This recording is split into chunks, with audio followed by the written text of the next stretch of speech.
ये कहानी किसी महान व्यक्ति के पैदा होने से शुरू नहीं होती। ये कहानी उस समाज से शुरू होती है जो तय कर चुका था कि कुछ लोग इंसान नहीं होते। जन्म से पहले ही उसकी हैसियत तय कर दी जाती है।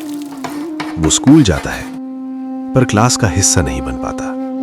उसे अलग बैठाया जाता है। प्यास लगती है पर पानी छूने की इजाजत नहीं।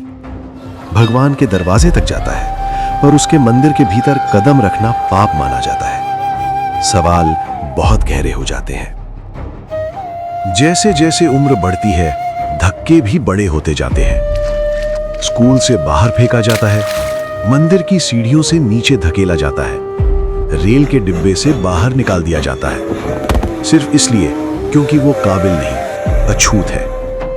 पर हर बार गिरने के बाद वो उठता है। हर बार चुप नहीं रहता, सोचता है। वो समझ जाता है कि इस देश में दया से कुछ नहीं मिलेगा। यहां सम्मान सिर्फ अधिकार से आता है।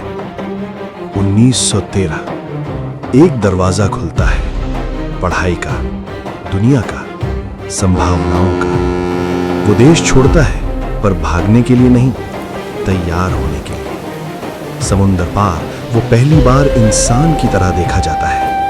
यहां कोई उसकी जाति नहीं पूछता। यहां सवाल पूछे जाते हैं और जवाब सुने जाते हैं। वो पढ़ता है इतिहास, अर्थशास्त्र, कानून और सबसे जरूरी सत्ता की भाषा। जब वो वापस लौटता है तो वही आदमी नहीं होता जिसे कभी धक्का दिया गया था। अब वो सवाल नहीं पूछता, वो जवाब देता है। वो बोलता है सड़क पर, सभाओं में, अंतर्राष्ट्रीय मंचों पर। वो कहता है आजादी का मतलब सिर्फ झंडा नहीं होता, आजादी का मतलब होता है बराबरी। 1947 देश आजाद होता है, पर असली लड़ाई अब शुरू होती है। उसे जिम्मेदारी दी जाती है इस देश के नियम लिखने की, उस देश के जिसने कभी उसे इंसान नहीं माना था।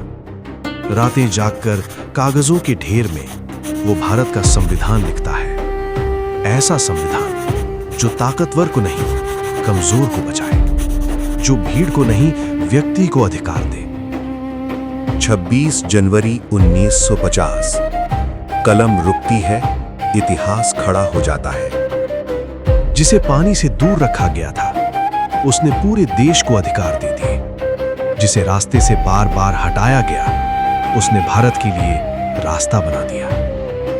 ये कहानी डॉक्टर भीमराव अंबेडकर की नहीं है। ये कहानी है उस इंसान की जिसे सिस्टम ने तोड़ने की कोशिश की और उसने सिस्टम ही लिख दिया।